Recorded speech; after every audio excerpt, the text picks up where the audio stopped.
La semaine dernière, la Chine a appuyé sur un interrupteur, un simple décret passé presque inaperçu au milieu du bruit médiatique. Pourtant, ce geste pourrait bien être l'acte de guerre économique le plus audacieux de la décennie. Les journaux vous parlent d'une nouvelle escalade dans la guerre commerciale, les taxes douanières, d'une énième dispute entre Washington et Pékin. Mais ce n'est qu'un écran de fumée. La vérité est bien plus brutale. La Chine ne vise pas le portefeuille de l'Amérique, elle vise son arsenal. Au moment précis où les États-Unis vident leur stock d'armes en Ukraine et au Moyen-Orient, au moment où le Pentagone lui-même admet avoir un problème de capacité de production, Pékin vient de couper une ligne vitale. Dans cette vidéo, nous allons décortiquer la véritable histoire derrière cette annonce. Oubliez la guerre commerciale. Bienvenue dans la guerre des chaînes d'approvisionnement militaire. Et pour la première fois, l'Amérique n'est plus celle qui tient toutes les cartes en main. Regardez les gros titres. Le Wall Street Journal titre « L'escalade de la Chine sur les terres rares menace les pourparlers commerciaux ». Sur toutes les chaînes d'information, on vous parle d'une guerre commerciale qui s'envenime. La réaction de Donald Trump, furieux, menaçant de taxer à 100% tous les produits chinois, semble confirmer cette version. Un simple bras de fer économique, n'est-ce pas? C'est l'histoire qu'on nous vend. Mais il suffit de lire le rapport d'un des think tanks les plus respectés de Washington, le CSIS, pour que le château de cartes s'effondre. Le titre de leur analyse est sans équivoque. Les nouvelles restrictions chinoises sur les aimants de terres rares menacent les chaînes d'approvisionnement de la défense américaine. Voilà la véritable histoire, pas le commerce. La capacité des États-Unis à fabriquer des chars, des missiles et des avions de chasse. Et le timing de cette attaque est chirurgical, car Washington vient de découvrir son talon d'Achille. Cette année, le Pentagone a dû admettre une réalité terrifiante. Le pays ne peut plus produire assez d'armes. L'OTAN est à court de simples obus d'artillerie pour l'Ukraine, une superpuissance incapable de fournir les munitions les plus basiques pour une guerre qu'elle soutient activement. Alors que les généraux américains tiraient la sonnette d'alarme, Pékin observait. Et au moment précis où l'Amérique prend conscience de sa faiblesse, la Chine vient de rendre la solution à ce problème infiniment plus compliqué. Alors, comment fonctionne cette nouvelle arme économique ? Pour comprendre le génie et l'ironie de la manœuvre, il faut savoir que la Chine n'a rien inventé. Elle a simplement retourné contre Washington une de ses plus vieilles armes, la règle du produit étranger direct. Une règle américaine de 1959 que les États-Unis utilisent depuis des décennies pour étrangler l'industrie des semi-conducteurs chinois, un véritable boomerang stratégique. Le principe est diabolique. La Chine décrète que si un produit, fabriqué n'importe où dans le monde, contient ne serait-ce que 0,1% de terres rares lourdes chinoises, ce produit tombe sous le contrôle à l'exportation de Pékin. Et c'est là que le piège se referme, car la Chine n'est pas un acteur parmi d'autres. C'est un quasi-monopole, 70% de l'extraction mondiale de terres rares, 90% du traitement et du raffinage, 93% de la fabrication mondiale d'aimants haute performance. Avec un tel contrôle, cette règle des 0,1% signifie que la Chine peut désormais mettre son veto sur une part immense de la production technologique mondiale. Mais le plus incroyable, c'est que Pékin ne s'en cache même pas. Oubliez le langage diplomatique, leur annonce officielle du 9 octobre est d'une clarté glaciale. Ils ne parlent pas d'économie, ils parlent de sécurité. Le mot-clé est lâché en plein milieu du texte. Les terres rares ont une caractéristique de double usage, à la fois civil et militaire. Et c'est cette utilisation militaire qu'ils ciblent explicitement. Le message est limpide, ce n'est pas une guerre commerciale, c'est un embargo ciblé sur la machine de guerre américaine. Plongeons dans le communiqué officiel chinois. La première chose que Pékin souligne, c'est que, techniquement, ce n'est pas nouveau.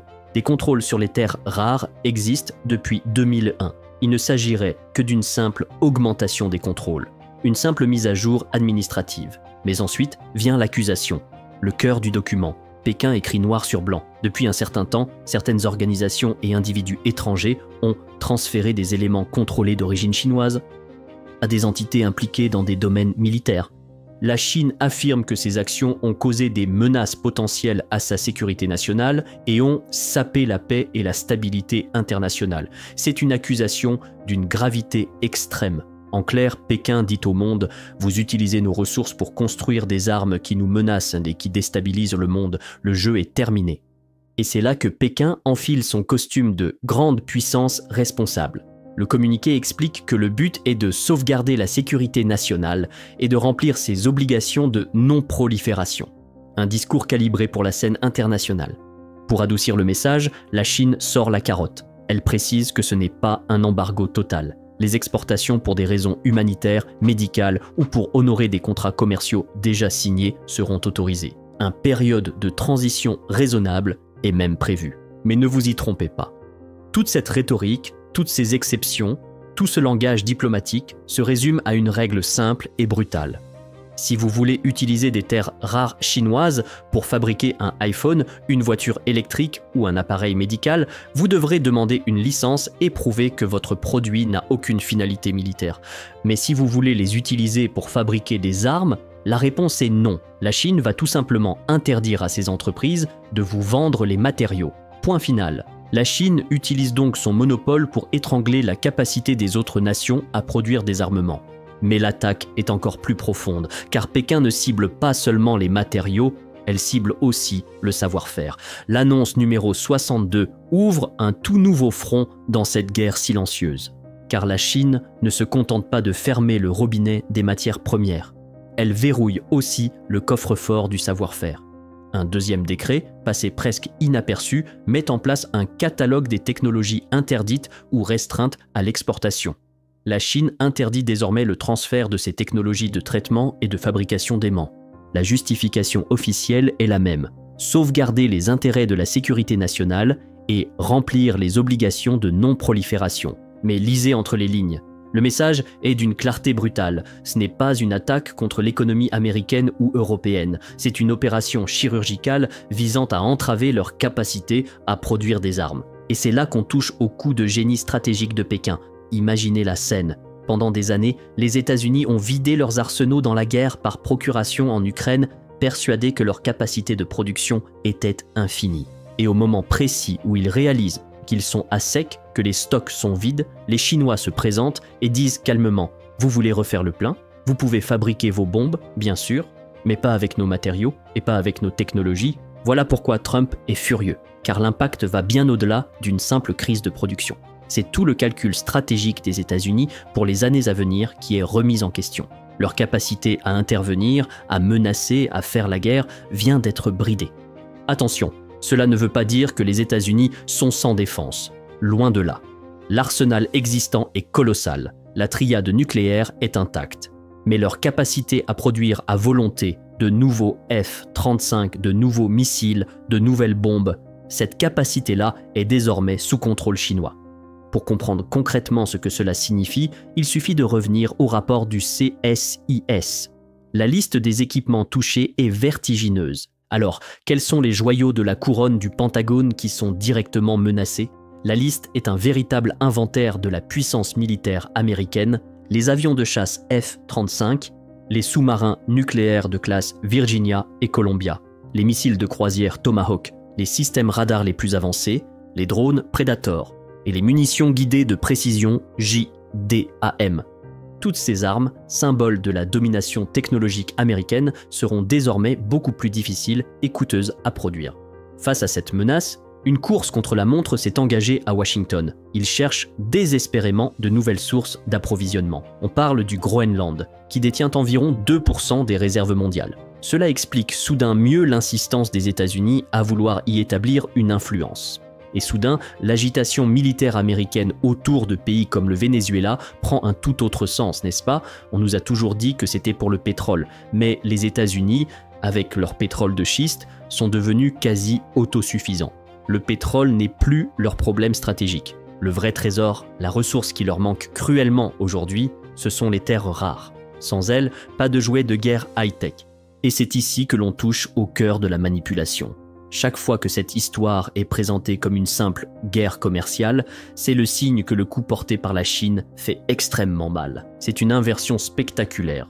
Pendant des décennies, Washington a utilisé l'excuse de la sécurité nationale pour justifier à peu près n'importe quelle décision économique. Aujourd'hui, pour la première fois, ils sont face à une vraie crise de sécurité nationale. Et ils la déguisent en simple dispute commerciale. Pourquoi ce silence ? Parce que la vérité est un aveu de faiblesse. Donald Trump ou n'importe quel autre président ne peut pas monter à la tribune et déclarer « Au fait, la Chine vient de saboter notre capacité à produire des armes pour les 5 prochaines années. » Un tel discours briserait l'image de puissance militaire invincible des États-Unis. Alors à la place, on vous vend le récit d'un caprice chinois, d'une escalade méchante dans la guerre du commerce. Un écran de fumée pour cacher une vérité bien plus dérangeante, la machine de guerre américaine est, pour la première fois, sérieusement enrayée. Face à la tempête médiatique et aux menaces de taxes à 100% venues de Washington, comment la Chine a-t-elle réagi? Avec une deuxième communication, d'un calme et d'une précision chirurgicale conçue pour enfoncer le clou. Le message principal se veut rassurant, presque technique. Nos contrôles ne sont pas des interdictions.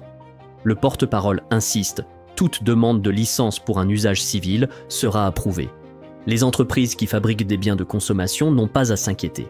En somme, la Chine dit au monde des affaires « Nous ne voulons pas perturber le commerce mondial, nous voulons simplement savoir où vont nos ressources ». Un message d'une redoutable efficacité qui isole complètement la cible militaire. Mais une fois cette clarification faite, vient le coup de grâce. Le porte-parole chinois change de ton et se lance dans une déconstruction en règle de l'hypocrisie américaine. Un véritable double standard de manuel, selon ses propres mots. Il expose les faits, chiffre par chiffre. Premièrement, il accuse les États-Unis d'avoir trop étiré le concept de sécurité nationale pour justifier n'importe quelle mesure protectionniste. Deuxièmement, il attaque la démesure de la politique américaine. La liste de contrôle à l'exportation des États-Unis, la CCL, contient plus de 3000 articles, celle de la Chine, à peine 900. Troisièmement, il pointe l'extrémisme de Washington qui impose des contrôles sur des produits étrangers contenant un seuil de composants américains aussi bas que 0%. Le porte-parole conclut en accusant les États-Unis d'avoir, par leurs actions unilatérales, gravement compromis la sécurité et la stabilité des chaînes d'approvisionnement mondiales, notamment depuis les derniers pourparlers à Madrid. Le message est d'une clarté dévastatrice. La Chine ne fait que jouer selon les règles que l'Amérique a elle-même écrites et imposées au reste du monde. Dans sa déclaration, le porte-parole chinois a lâché une phrase destinée à marquer les esprits. La guerre commerciale, nous n'en voulons pas, mais nous n'en avons pas peur. Cette petite phrase, vous l'avez sans doute entendue. Les médias occidentaux l'ont recyclée à l'infini. Pourquoi? Parce qu'elle est simple, conflictuelle et qu'elle rentre parfaitement dans le narratif de la guerre commerciale. Mais ce qui a été volontairement ignoré, c'est tout le reste. Toute l'explication qui précise que seuls les biens militaires et à double usage sont la cible. Pour une entreprise civile, cela signifie plus de paperasse. Pour le complexe militaro-industriel américain, c'est un mur. Et franchement, cette réaction chinoise était prévisible. Après des années à entendre Washington répéter en boucle qu'une guerre avec la Chine était inévitable, qu'elle aurait lieu en 2027, il fallait bien s'attendre à ce que Pékin réagisse. La surprise n'est pas que la Chine agisse. La vraie question est, pourquoi a-t-elle attendu si longtemps? Elle détient ce monopole sur les terres rares depuis des années. Pourquoi frapper maintenant, en 2025? Une analyse brillante d'Arnold Bertrand met en lumière la pièce manquante du puzzle, une vulnérabilité stratégique chinoise que presque personne n'avait vue. L'hélium. L'hélium est un gaz indispensable pour des secteurs de pointe. L'informatique quantique, la technologie des fusées, les équipements médicaux de pointe et surtout la fabrication de semi-conducteurs. Or, jusqu'à très récemment, la Chine était totalement dépendante de son adversaire. En 2022, 95% de l'hélium importé par la Chine provenait des États-Unis. Tant que Washington tenait ce robinet, la Chine ne pouvait pas utiliser son arme des terres rares. C'était un chantage mutuel silencieux. Les États-Unis étranglaient les semi-conducteurs chinois et en retour, la Chine ne pouvait pas riposter sans risquer de voir son industrie high-tech s'effondrer. Mais ce temps est révolu. Comment la Chine s'est-elle libérée de cette dépendance en faisant ses devoirs méticuleusement? Pendant des années, Pékin a cartographié ses propres vulnérabilités industrielles, a cherché ce qui pourrait lui faire le plus de mal si Washington fermait le robinet et a méthodiquement éliminé chaque menace. Le résultat est spectaculaire. Fin 2024, la dépendance de la Chine à l'hélium américain est passée de 95% à moins de 5%. En à peine 2 ans, le chantage était devenu impossible. Et c'est là qu'on touche à la différence fondamentale que beaucoup, surtout en Europe, peinent à comprendre. La différence entre une grande puissance et les autres. Une grande puissance, comme la Chine ou la Russie aujourd'hui, n'est pas totalement autosuffisante, mais elle est stratégiquement résiliente. Elle est capable de produire l'essentiel de ce dont elle a besoin pour survivre et de diversifier ses approvisionnements pour le reste. Cette résilience est une armure. Elle l'isole des attaques économiques les plus brutales. Bien sûr, les États-Unis peuvent imposer des tarifs de 100%. L'économie chinoise souffrira, c'est certain. Mais l'État, lui, ne s'effondrera pas. Et l'ironie la plus cruelle, c'est que cette armure a été forgée dans le feu de la politique américaine elle-même. Pendant 40 ans, Washington a utilisé sa domination économique, le dollar et les sanctions comme une arme pour s'assurer que les autres États se plient à sa volonté. L'idée était que la pression économique finirait par briser les régimes récalcitrants. Mais en surutilisant cette arme, les États-Unis ont forcé leurs adversaires à trouver des parades, à construire des économies parallèles, à devenir indépendants. Aujourd'hui, la Chine se sent suffisamment confiante pour encaisser le choc, car le Parti communiste chinois a fait un calcul, celui qui régit sa survie. Le contrat social en Chine est simple, la prospérité économique en échange du pouvoir politique. Et Pékin est aujourd'hui convaincu que même une guerre commerciale totale ne brisera pas ce contrat. Le dos de la Chine ne cassera pas. Celui des États-Unis, en revanche, montre des signes de fragilité inattendus. Pour les États-Unis, c'est le retour de bâton de 40 ans de stratégie. La financiarisation à outrance de leur économie, l'externalisation de composants critiques, même pour leur propre sécurité nationale, tout cela revient aujourd'hui les hanter. Leur capacité industrielle à produire des bombes, des F-35 et des sous-marins ne leur appartient plus totalement. Elle repose sur des chaînes d'approvisionnement mondialisées, fragiles, que la Chine vient de décider de sectionner. Voilà la véritable histoire derrière ces nouvelles exigences de licence. Ce n'est pas du commerce, c'est le défi le plus direct, le plus sérieux, jamais porté à la domination militaire des États-Unis. La Chine a déjà défié l'Amérique sur l'économie, la monnaie, la production. Aujourd'hui, elle s'attaque au cœur du réacteur, sa capacité de faire la guerre. Et le gaslighting des médias occidentaux, cette obsession à nous parler de guerre commerciale, n'est que la preuve de la gravité de la blessure. C'est sérieux, si sérieux que dans les couloirs du Pentagone, dans les think tanks et chez les géants de la tech militaire comme Palantir, c'est le début d'un casse-tête monumental. Soudain, les plans d'intervention en Iran ou au Venezuela doivent être entièrement réévalués. Car chaque missile tiré aujourd'hui ne pourra peut-être pas être remplacé demain, ni aussi vite que prévu. La projection de puissance américaine vient de se heurter à un mur bien réel, celui de la dépendance industrielle. Alors, en rendant la production d'armes plus difficile pour la première superpuissance mondiale, la Chine a-t-elle paradoxalement rendu un service à la paix ? La question est posée. Et vous, qu'en pensez-vous ? Est-ce un coup de maître stratégique de la part de Pékin ou une escalade dangereuse pour la stabilité mondiale ? Votre avis est essentiel. Dites-le moi dans les commentaires, abonnez-vous pour ne pas manquer les prochaines analyses qui sortent des sentiers battus. Et si cette vidéo vous a apporté un éclairage différent, le meilleur moyen de me soutenir est de la partager. Merci de m'avoir suivi jusqu'au bout et à très bientôt.